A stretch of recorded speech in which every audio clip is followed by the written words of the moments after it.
मुझे ये बताएं कि मज़हब पहले है आपके लिए या फिर आपके लिए पाकिस्तान पहले है? क्या जवाब देंगे? मज़हब। मज़हब पहले है।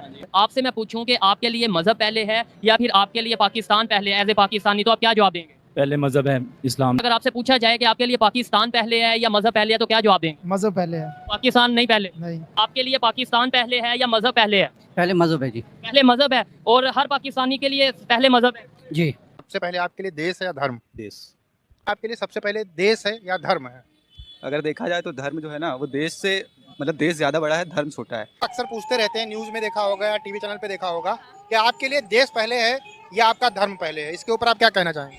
ऑब्वियसली देश पहले है, धर्म क्या चीज होता है? आप क्या कहेंगे? मैं भी यही कहूंगी कि हमारे लिए देश सबसे ज्यादा इंपॉर्टेंट है, क्योंकि और चीजें बाद में होती, कुछ भी होता है हमारे देश को होता है तो सबसे पहले सारे एकजुट होकर हमारे देश के लिए लड़ते हैं। कोई ये नहीं देखता कि धर्म कौन सा है, क्या चीजें, तो देश ज्यादा इंपॉर्टेंट होना चाहिए।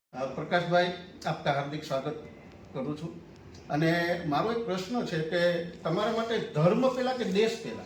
100% ધર્મ. કેમ? જો એના માટે તમારે સમજવું પડશે.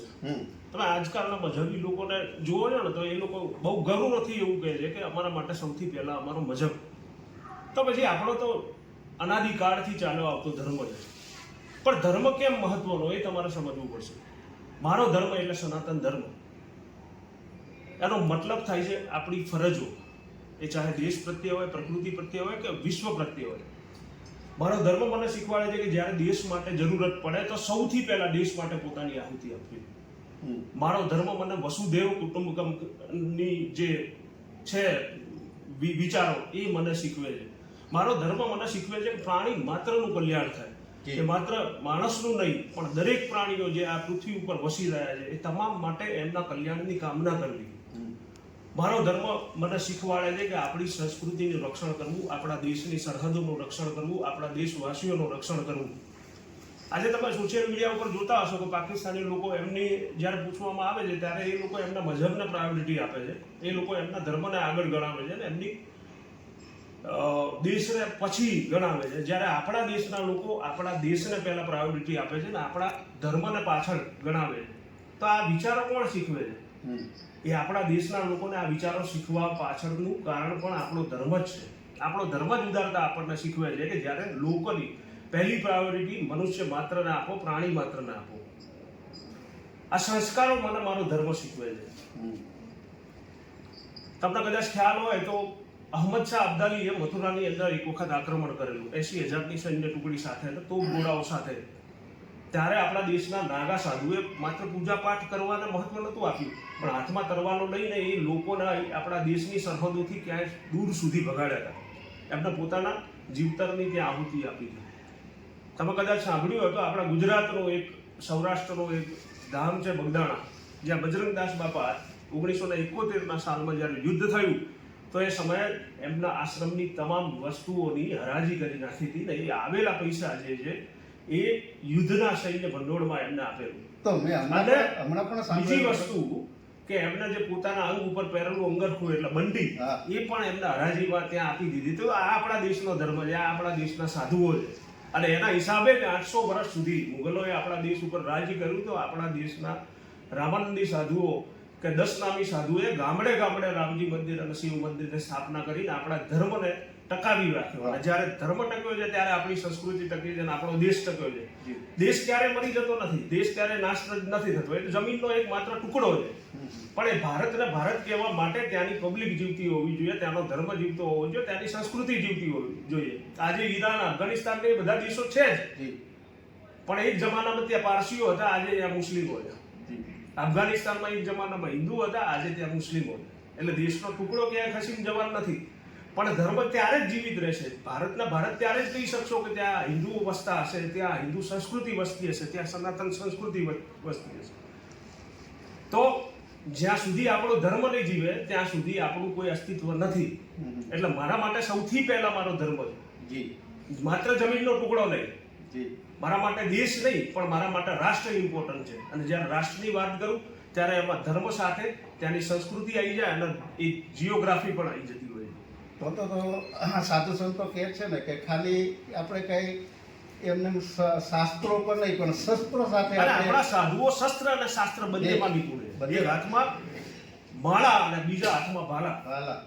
તમે યુપીના જે છે મુખ્યમંત્રી યોગી આદિત્યનાથ જી તો એ કહે જ છે કે મારા એક હાથમાં માળા છે તો બીજા હાથમાં ભાલા છે.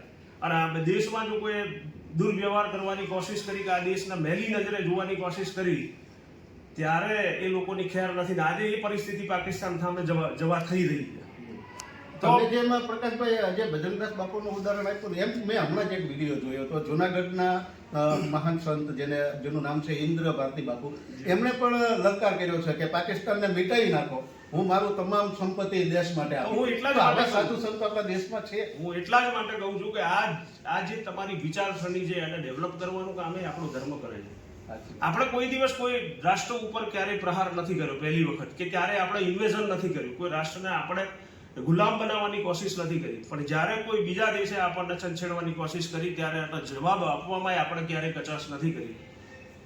હજારો વર્ષોથી આ લોકો સપનું જોવે છે ગજવાય હિન્દનું, પણ આજે એ હિન્દ ઉપર એ લોકો સક્સેસ નથી જઈ શકતા. એનું કારણ એ છે કે આપણે હિન્દુઓ આપણો ધર્મ એ એક બાજુ વાત કરે છે અહિંસા પરમો ધર્મ. તમે સાંભળ્યું છે ગાંધીજીનું સૂત્ર કે અહિંસા પરમો ધર્મ, પણ એની પૂરી લાઈન છે કે ધર્મ હિંસા તથૈવ ચ. જ્યારે ધર્મની જરૂર પડી ત્યારે અહિંસા બધું બાજુ મૂકી દેવામાં આવશે, ત્યારે એ લોકોને જડબાતોડ જવાબ આપવામાં આવશે.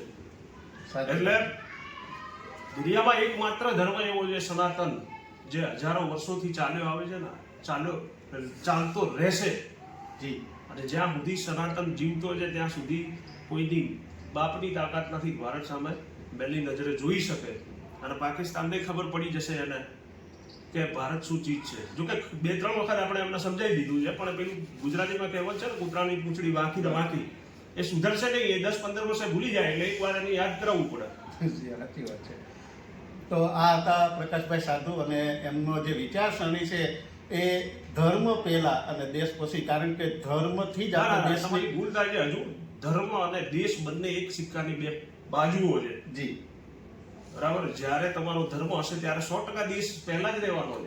એટલે અને ધર્મનો મતલબ એમ નહીં કોઈ પૂજા પદ્ધતિ કે મંદિરે જવું, માળાઓ કરવી કે પૂજા પદ્ધતિ કરવી, કર્મકાંડ કરવા, એ ધર્મ નથી. મેં તમને પહેલા કીધું કે ધર્મ એટલે ફરજો. માણસ માત્રની ફરજો toward the Nations, toward the nature, toward the people, અને તમામ જીવ જંતુઓ પ્રત્યેની, એ ચાહે નદીઓ હોય, ઝરણા હોય, પર્વતો હોય, તમામ વસ્તુઓ પ્રત્યેની તમારી માણસની જવાબદારી ધર્મ કહેવામાં આવે છે આપણી ભાષામાં. આપણે જે પૂજા કરીએ છીએ, દર્શન કરીએ છીએ, તો એનો એક પાઠ છે. બરાબર. એનાથી કઈ ધર્મ જળવાતો નથી. સવારે ઉઠી 2 ટાઈમ તમે દર્શન કરી આવો એટલે તમે ધાર્મિક થઈ જાઓ એવું નથી. તમે તમારી ફરજ બરોબર બજાવો, સમાજ પ્રત્યે હોય કે દેશ પ્રત્યે હોય કે તમારા ગામ પ્રત્યે હોય કે તમારા શહેર પ્રત્યે હોય, એ તમામ ફરજો તમે સીધી રીતે બજાવો તો તમે ધાર્મિક છો એવું કહી શકાય મારા મતે. જી. અને આપણો શાસ્ત્ર એ જ કહે છે. જી.